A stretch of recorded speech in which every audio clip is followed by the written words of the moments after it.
Okay. Like I said, I'm going down to Philadelphia quite a bit, and I've been taking Amtrak. And first of all, I love the Acela. I don't know if people have you taken the Acela? Never taken it. It's really but I hear great things about it. Quite wonderful. It goes. It used to be the dignified way. Used to be flying, and your train was if you were riding the rails. And now it's just the reverse. I hate flying, and I just I love. What's the time from Boston to Philly on the Acela? What would it be? 5 hours. Okay. Which, when you think about how long it takes to, get to the airport, go through security, an hour and a half, 2 hour flight, and but it's but it's totally relaxing.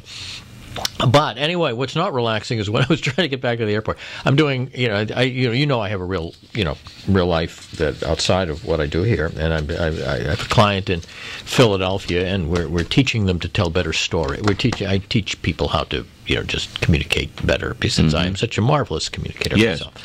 Just keep your mic on. Yeah, I tell them that. don't. Rule number one is don't shut off the button. Don't hit the button. Don't hit the button.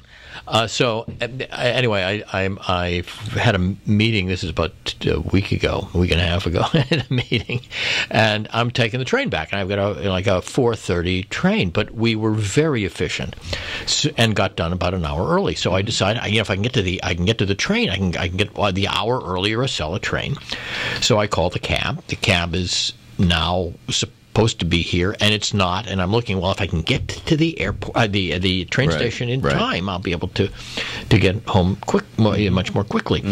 And so the taxi's not coming. So I call and finally say, we're sending somebody, and now it's probably too late. A woman pulls up in the cab and said, I'm sorry, I just got this message. And I said, I don't think I'm going to make the earlier train. And she said, well, let's try. Well, that's code for I'm going to come as close to getting you killed on the road to the airport, on the train station. So anyway, she's buzzing and whipping in and out of traffic, and actually she gets me to the train station 5 minutes before the train. Cool. So I know I have to change my ticket, so I have to get inside very quickly. So she pulls up to the entry. It just pulls right up to the doorway to the train station. I open the door. I grab my computer bag and my suitcase, and I did not realize that between me and the train station, something that had been there since 1912, and that is a curb. Oh. And I did what is known technically as a face plant. You went right down. I went down, and because it happened so quickly, you just say to yourself, wait a minute, two things have happened here. Number one, I am no longer vertical, and number two, I am horizontal and I hurt. So it's real. I just went down on my hands. The and only knees. thing worse than that, and not worse than it's bad that what happened, is when you see a beautiful woman in high heels. I mean, whether it's on a runway or anywhere, trip up, and a gorgeous, beautiful, svelte woman, right? When she trips, it's the funniest thing on the planet Earth. Well, it's sad because she's so beautiful. But it's not nearly as sad for me as, and the reason is because that's happening to her, and in fact, I care much more about when it happens to me. Now, if I were in high heels running for a train, that would be a terrible thing. Well, I'm glad you're okay. Dan in Woods Hole, one of our regulars who wants to check in. Hello, Danny. Wow, now that's a great thought. Jordan, if the beautiful lady in the high heels falls down, we get to laugh, and then we get to help her up. Yeah. No, it's just when people who are so cool, whether it's be good-looking dudes or ladies, and then they do the Dick Van Dyke over the ottoman, I think that's more unusual because they're supposed to be so... Well, cool. I think it's the cosmos evening things out. Yes. It really is. It's I have not been given...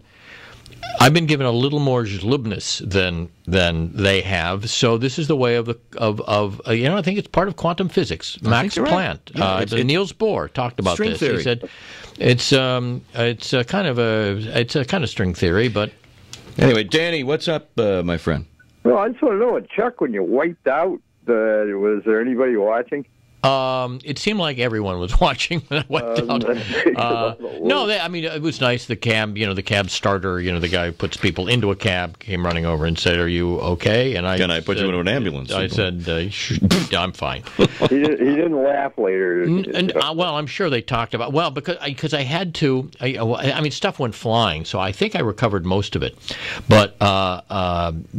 Yeah, I still had now. I had to get up. My knees hurt. My hands hurt. And now I have to get over and change a ticket. Did you rip any of your clothing at this time? No, I didn't. Actually, didn't. Okay, I did. What's interesting you wear Kevlar a lot, so you're not going to get that. Well, that's true.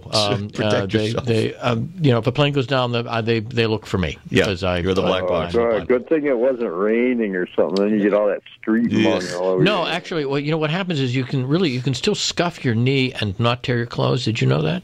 Oh, yeah. There's a thing that happens, and I read about it in Science. Nova had a program once all about this. Boy, gentlemen, do you think we can interest Glennie Brighton in InstiBulb? InstiBulb? Oh, yes, I've seen that. Anthony Sullivan here for InstiBulb. Have you seen this on TV, the InstiBulb? It's simply it's a light bulb with a battery, right? Yeah, you just put it on the door and it lights up, or the wall. Sticks to practically anything. Yeah, sticks to anything. First of all, I would not buy anything that's sold on television. Just for some reason, I don't trust it, and I don't like the idea that you think this is a great deal. You ain't heard nothing yet. Yeah. There's more. There's more. And we will send you 12 of these. All you have to pay is shipping and handling, which is $27 per. Right. Exactly. So I would like to start a company that only does shipping and handling. Yes, that's right. And what's this handling thing? What is that all about? Pass it on to that guy. He gets paid. Yeah. I don't want anybody handling my stuff. Really, I don't understand charging for it. Isn't that where how you structure your business and where the profit should be? It's like, yes, I'm going to sell you this sub, this not submarine, but this sandwich, and it's $3.95 for the tuna. But for me to bring it over from the counter, it's going to cost you another $2.